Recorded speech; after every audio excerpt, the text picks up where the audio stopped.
All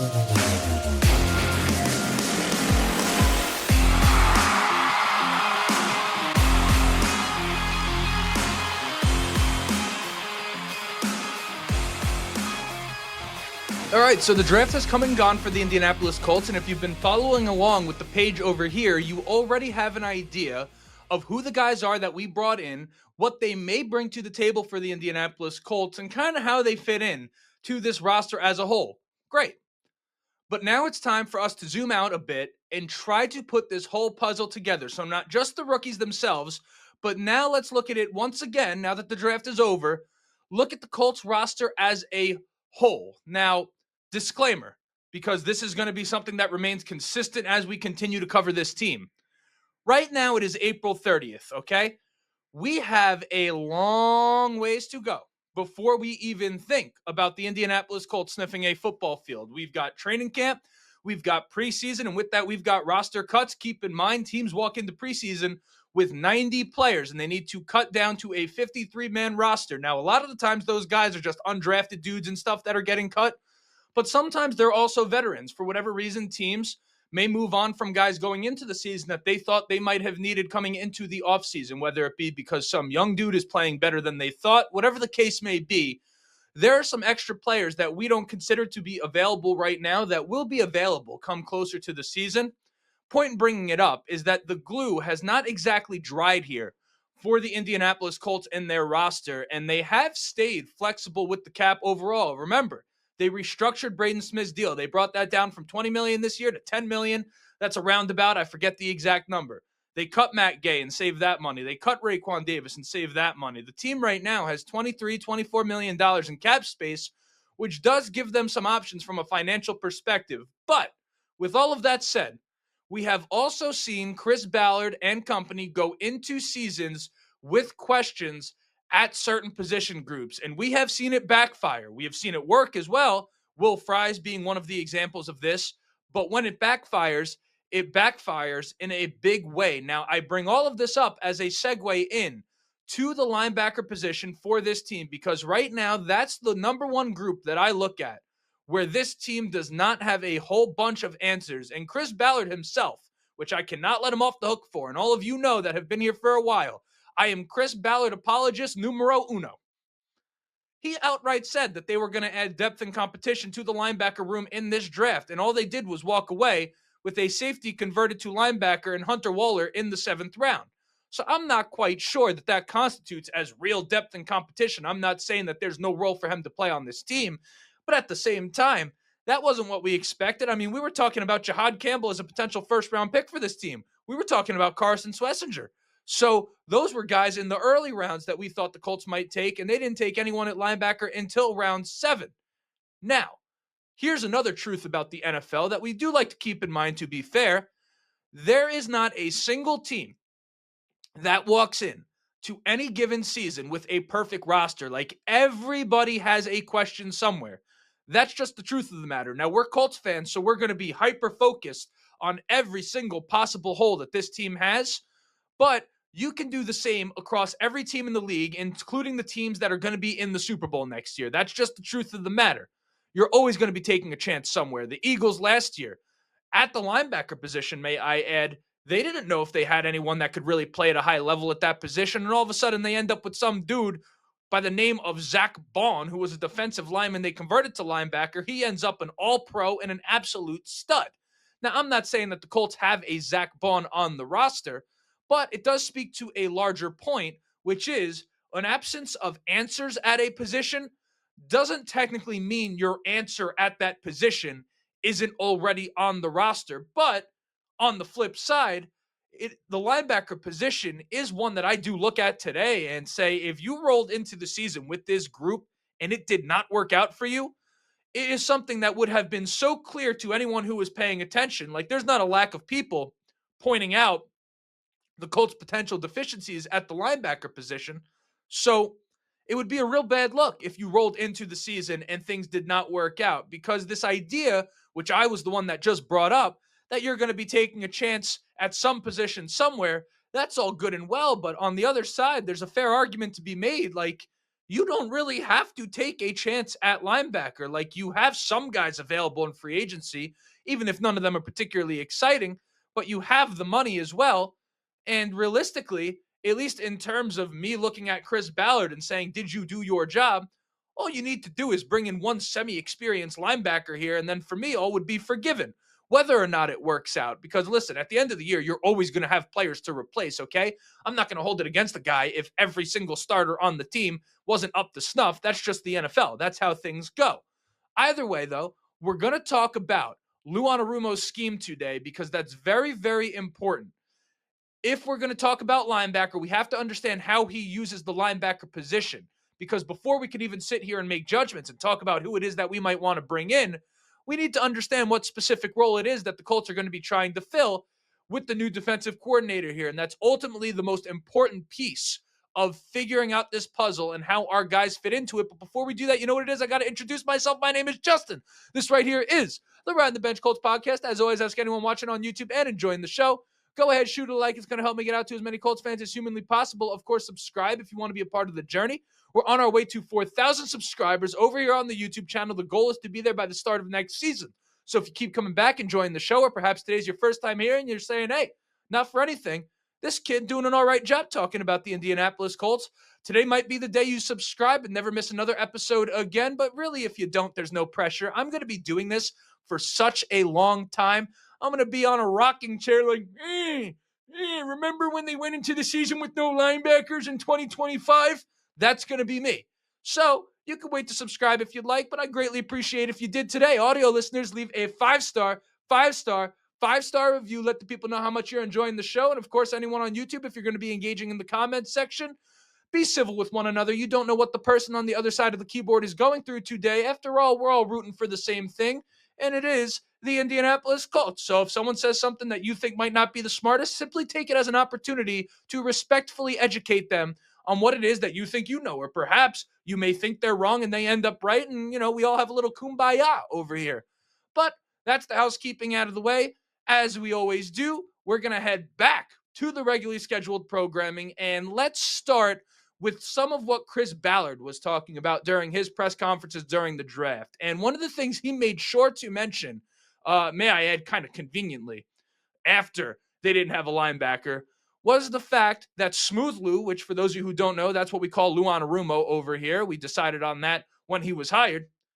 He's going to be using two linebacker sets far more often than a Gus Bradley, meaning you're going to have a Sam linebacker and a Mike linebacker on the field as opposed to a Sam, a Mike, and a Will. And then for those of you that don't know, a little football lesson for the kids over here, okay? Your Sam linebacker, that's your strong side linebacker. So whichever side of the offensive formation has more players, typically in the form of a tight end, an extra lineman, a fullback back in the day. Some teams starting to bring the fullback back a little bit. But point being, one side of the offensive formation is going to have more guys that you deem blockers. That's where your Sam linebacker goes. Your middle linebacker, pretty self-explanatory. That's the guy in the middle of your linebacking core. Your Will linebacker, that's your weak side linebacker. So if the Sam is the strong side and he's where the extra blockers are, your Will is on the opposite side of that action, whichever side of the formation has less players. Now, whether you're in a two linebacker set or a three linebacker set, your Mike linebacker, not absolutely, but primarily, is going to be responsible for playing on the ball, meaning he's responsible for playing the line of scrimmage, running downhill, attacking ball carriers, making some tackles. That's what he's there to do. He'll play in coverage at times. They're all going to play in coverage at times, your linebackers, but it's not his primary responsibility. You want him to simply play with his instincts, get downfield, and make some plays. So in Colts terms, your Mike linebacker is Zaire Franklin. Okay. And again, let me make it clear. That's whether you're in two linebacker set or three linebacker set. Your Mike linebacker's role generally does not change. Now for where the nuance comes in, and that's really with the Sam linebacker because his role changes depending on how many linebackers are on the field. Again, these are broad strokes, okay? I'm giving you general football knowledge. This is all you need to know sitting on your couch on Sunday and more. That's really the point of what I'm doing here. I'm getting you close. When you have two linebackers on the field as opposed to three, The Sam linebacker is expected to be more of a pass coverage type of player. Generally speaking, when you have two linebackers on the field, it's because you brought in an extra player in the secondary. So, in other words, you're trying to stop the opposing team from throwing the football, which in today's league is absolutely paramount. All the great quarterbacks, all the great passing attacks in this league, it's just something that has to be done. Yes, the pendulum has started to shift back a little bit towards the running back position, but the point still remains. What was considered a great passing season 20 years ago really pales in comparison to some of what we see today.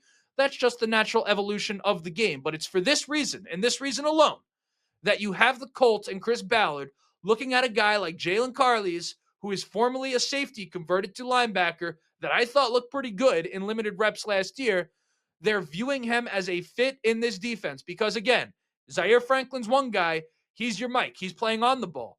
Sam is your off ball linebacker in those two linebacker sets. You want him to cover passes? Well, the archetype that we spoke about in the last episode of having a safety convert to linebacker, that in theory is a great fit schematically when you're dealing with a guy like Lou Anarumo. It's why the Colts drafted Hunter Waller in round 7, a safety converted to linebacker, as well as a potential long term fit in this scheme. So that covers the two linebacker side of things. When you have three linebackers out there, your Sam linebacker's responsibilities are more closely aligned to the Mike. Play downhill, attack the line of scrimmage, react to the ball, and fucking hit somebody, not for anything. That's really what you want the guy to do, is go out there, make a play some hard-nosed football, and instill a little bit of physicality, instill a little bit of the nasty into your defense.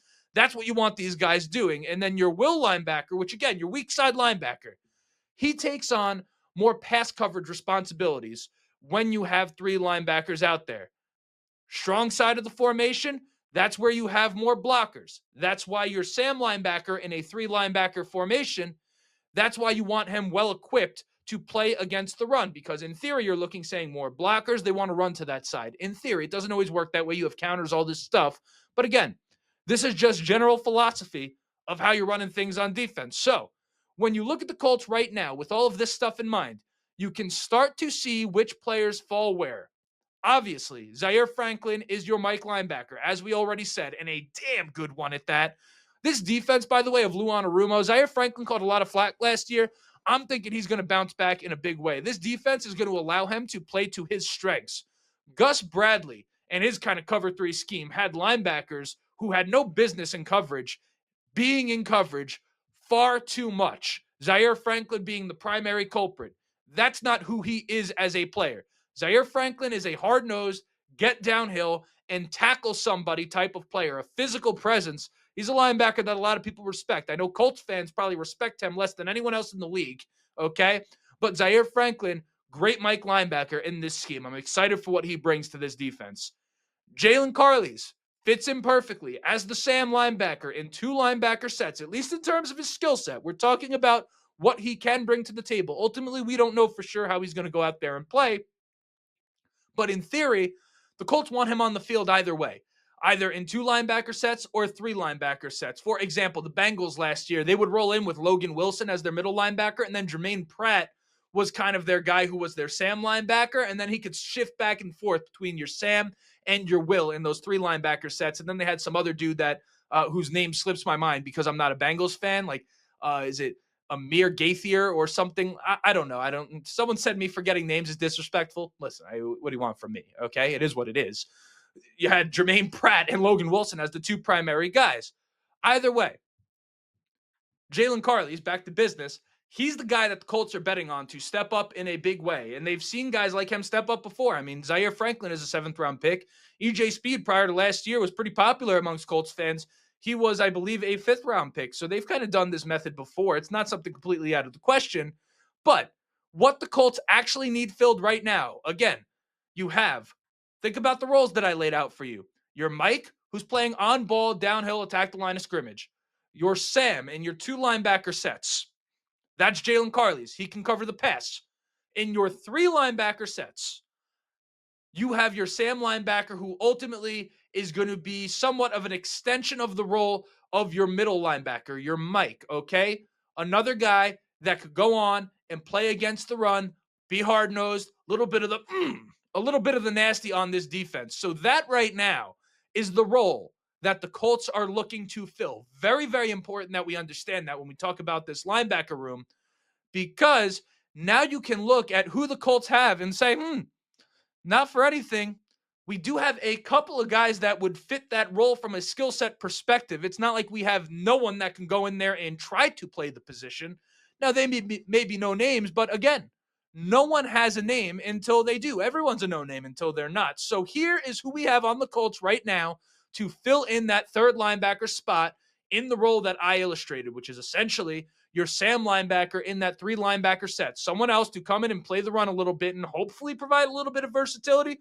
But ultimately, you want another guy that comes out there and is a tackler. That's really what the Colts are looking for right now. Well, okay. First off, you have Sagan Olabe, who I like quite a bit, and I have for some time. I went to training camp.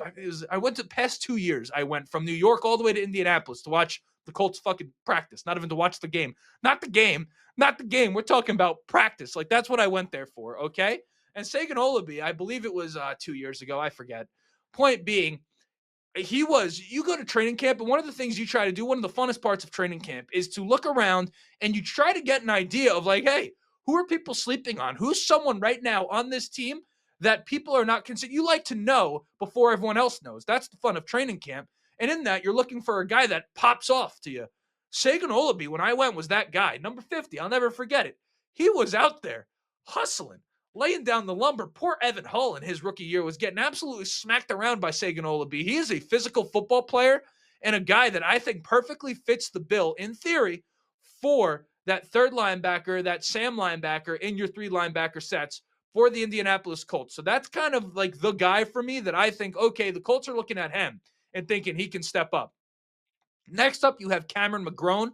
We've seen a little bit of him. He's, in theory, more of a tackler than a guy you want in coverage, but that's really based off of what we've seen, which isn't all that much. There's just not enough that we've seen from Cam McGrone to really figure how exactly he fits in. But what I've seen from him so far, that's really more of a Sam linebacker than a Will linebacker. So Sagan Olabe and Cameron McGrone are kind of the two guys I look at and say, all right, as currently constructed, that's what you got. Liam Anderson, I mean, I don't think he's ever made a tackle on defense. Special teams, yes. But this is what we're working here with if you're the Indianapolis Colts. So again, recap. The Colts looking for a Sam linebacker in their three linebacker sets primarily. In a perfect world, you would have a bunch of guys who are versatile, can do a little bit of everything. But if you're talking about strictly the role that needs to be filled, that's what you're looking at. Sagan Olabe, Cam McGrone are the guys as of today that the Colts have that are probably the front runners for that role. And hey, hopefully one of these guys steps up. But really, if you're Chris Ballard, what you would like to do, the right thing to do, would bring somebody in that at least makes one of those two guys, if you like them, earn that starting job, as opposed to just go in there and hope they can play in the starting role. Do you know what I'm saying? You have some guys available in free agency. These are the ones that come to mind. And when I say them, you're going to be like, oh shit, guess we're rolling in with what we have. You have Shaq Thompson, okay? Started a bunch of games for the Panthers over the past, I don't know, 5 years or so. He's coming off a torn Achilles, unfortunately. Kazir White, known primarily for his ability in coverage, but he's played a lot of snaps in this league, and he'd help the Colts. He's the one for me right now. If you're going to bring someone in, he's the guy, because he'd help this room out, and he would give the team some flexibility, and a guy that you know has come in and produced in this league. Kazir White, if you ask me, that's a perfect. If they sign Kazir White, I'd be good. That would be fine, because at least you've been diligent. Okay, the draft didn't work your way and you didn't get the linebacker you wanted. Fine. But if you bring in him, all right, there's a little bit of due diligence. You got Tyus Bowser, former Raven, but he's been bounced around the league a little bit in recent years. CJ Mosley, I know a name that people are probably going to comment. He's primarily played Mike linebacker in the NFL. He's aging. He's had injury issues recently, so that's more of a brand name than it is a great fit for the Indianapolis Colts. But I guess at the same time, if he were to only come in three linebacker sets where you're playing against the run, he can help. But I mean, I'm not exactly, holding my breath that the Colts would go in that direction, and I'm certainly not convinced that they should at this point in his career. So we're gonna have to see. But that right there was kind of just an overlook right now after the draft at the Colts linebacker position, because it's one ultimately that I think is going to be a story for this team in a battle that we're going to have to watch, a battle that everyone's going to be talking about, by the way, come the season. I got here a little bit early. This is what we have to deal with at the linebacker position. Curious to hear your thoughts, but that was an episode. My name is Justin. This right here is the Riding the Bench Colts podcast. Like, subscribe if you have not yet, and as always, go Colts.